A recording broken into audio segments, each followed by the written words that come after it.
Welcome to America News.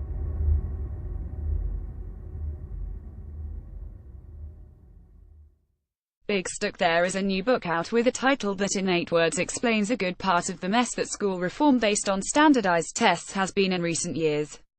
The title is The Testing Charade Pretending to Make Schools Better, and the author is Daniel Koretz, the Henry Lee Shattuck Professor of Education at Harvard University.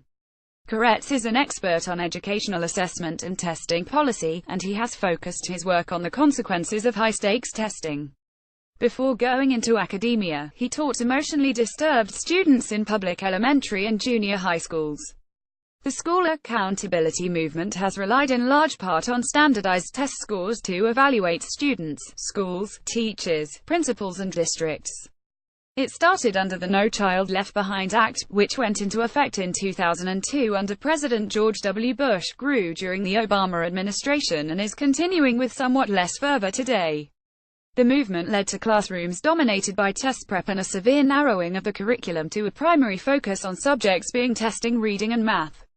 More and more tests were piled on during the school year, eventually sparking a grassroots resistance nationwide in which parents opted their children out of tests. Even some supporters of using high-stakes tests as a key assessment tool came to realize that the movement had gone too far. There are big questions that remain about the test-based accountability movement, including who allowed it to happen. Below is a Q&A with Koretz about his book and what he calls a testing charade. An excerpt of the book is beneath this post. The title of your book is, if anything, provocative: The Testing Charade Pretending to Make Schools Better.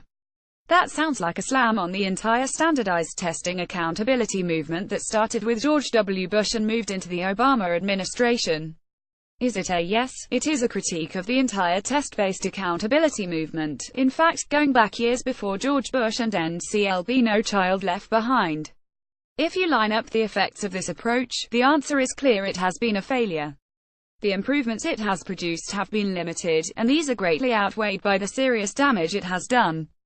Of course, in many places, improvements appeared to be big, but most often, this was just inflated test scores. First, please explain how the movement came about and what it looked like. It had several sources. One was dissatisfaction with the achievement of American students, particularly those in the bottom of the distribution.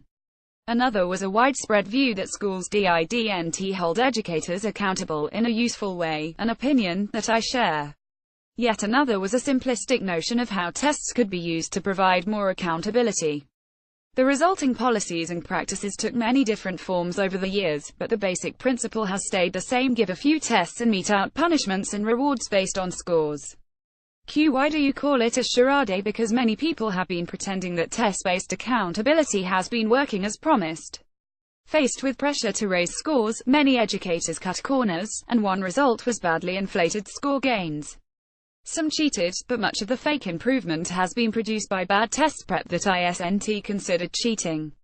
Evidence of score inflation and bad test prep has been accumulating for more than a quarter century, but many people have turned a blind eye to this. So time after time, we have had proclamations of success, but it's often a sham. What about the tests themselves? What do they really tell us about what individual kids actually learn? A charade is not an anti-testing book. The problem is not tests. The problem is the misuse of tests. Tests can be a useful tool, but policymakers have demanded far more of them than is reasonable, and this has backfired. Used appropriately, standardized tests are a valuable source of information, sometimes an irreplaceable one. For example, how do we know that the achievement gap between minority and majority students has been slowly narrowing, while the gap between rich and poor students has been growing, or that students in the United States know less math than their peers in Japan? Standardized tests. Standardized tests can also be very useful to help diagnose the strengths and gaps in individual students' learning. But in our educational system, the use of tests has been anything but appropriate. Policymakers have ignored the fact that tests capture only some of what we want students to accomplish and even less of what we want schools to do. And they created perverse incentives that led educators to cut corners and inflate scores. Ironically, this made test scores less valuable than they would have been. Inflated scores don't provide a trustworthy indicator of what students actually learn. Statisticians warned against the test results for high-stakes decisions, yet very smart people in policy-making decisions did it anyway. Is there a way to explain the day? That is a troubling question that I raise in the testing charade. None of problems I describe in the book are new. The warning flags have been up for a very long time. For well over 60 years, testing experts have warned educators that pressure to raise scores would cause score inflation and that test scores by themselves are not sufficient to evaluate schools. Over 40 years ago, in one of the most cited papers in the social sciences, Don Campbell repeated the warning about score inflation and the corruption of instruction.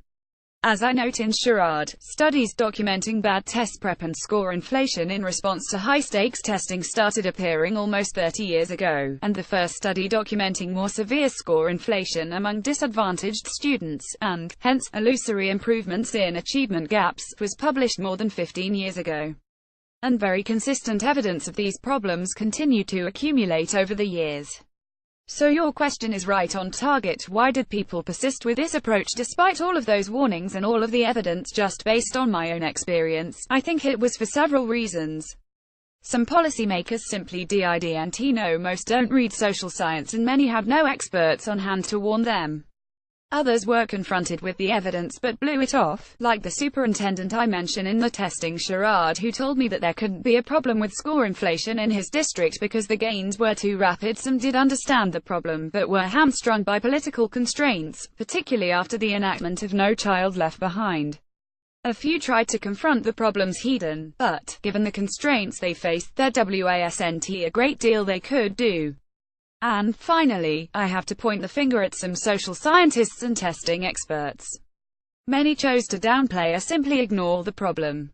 In fact, many still do, which has given policymakers cover to continue with these failed policies.